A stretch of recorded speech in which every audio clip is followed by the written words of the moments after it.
Okay, members, we are going live. Members of the Fourth Estate, colleagues and Federation of Public Transport Sector leaders and fellow PSV operators, long-distance driver leaders, long-distance bus owners, and then border association that are here today. Ladies and gentlemen, good morning. We converge here today as a single voice that lobbies for rights and interests of the PSV operators and other transport associations at large.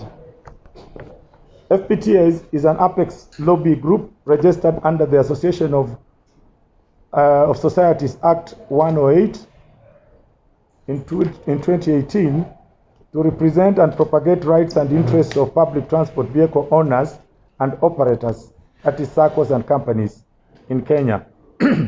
Sorry. It is the single voice of public transport industry.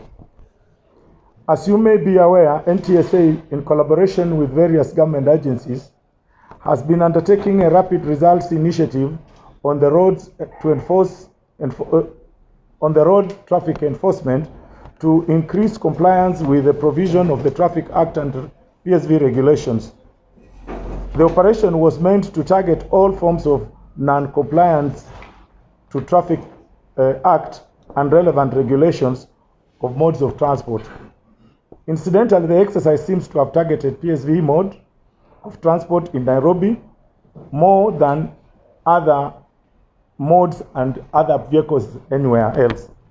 However, we protest and condemn the manner in which NTSA and traffic police officers are executing this otherwise noble road safety compliance audit, that is crackdown in the PSV transport industry. Please note that we do not object to road safety compliance checks, but to the way and manner in which it is being exercised and conducted.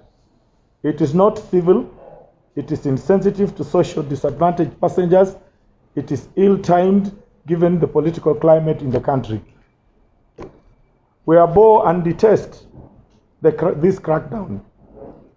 The audit has turned out to be an exercise where NTSA and police officers coerce, intimidate, and forcefully demand bribes of between 5,000 and 20,000 for flimsy defects and imagined and roadworthiness status of PSVs. This is a money minting operation. And note that this money doesn't go to the exchequer at all. So we are surprised on how this can be done. All this is being done against the backdrop of effects of COVID-19 pandemic on passenger transport industry, where the sector, where sectors like airlines have been receiving billions of shillings from government as economic stimulus, whilst the PSV industry, which equally lost colossal sums of money, has received nothing. Instead of the multi-agency team helping the public transport SME sector to recover, it is instead being targeted to raise revenue for government and enrich NTSA and traffic police officers.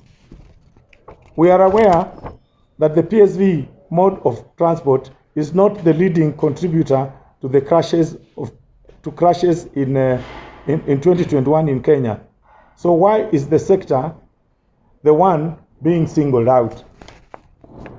This outrageous exercise, now running into the fourth week, is a total rip-off of PSV investors' hard-earned money. During this exercise, PSV transport sector estimates that it has lost more than 500 million to NTSA and traffic police officers. 2 weeks ago, we engaged the Director General, that was on 28th of February, of NTSA on this unwarranted harassment, and he promised to consult his superiors with a view of halting the exercise while we consult on the best way to carry out the exercise, and also give those PSV owners who may have had financial challenges during COVID-19 period to go and repair their vehicles.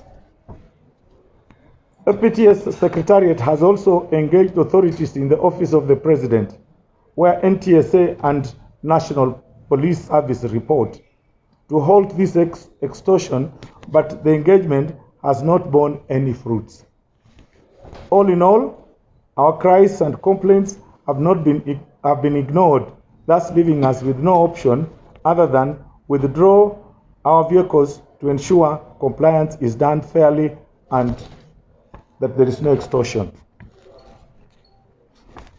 We demand that the government intervenes in this matter and stops its officials from harassing and extorting money from our members forthwith. Failure to which, we shall call on our PSV operators in the country to slow down operations, withdraw their vehicles from the road countrywide with effect from Wednesday, 16th March. What we are saying is this, is that we are aware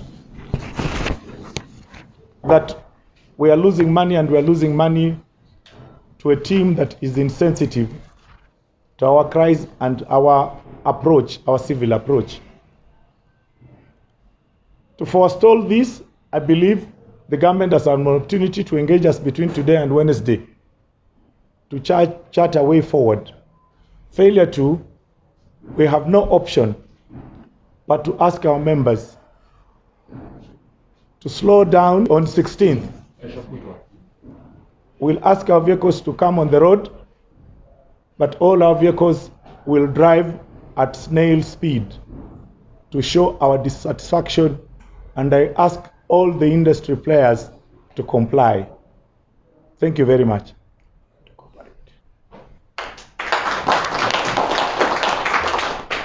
Mimi naitwa Richard Kanoru, Secretary General Matatu Transport Vehicles Association na vile vile Secretary wa Federation of Public Transport Vehicles Sector.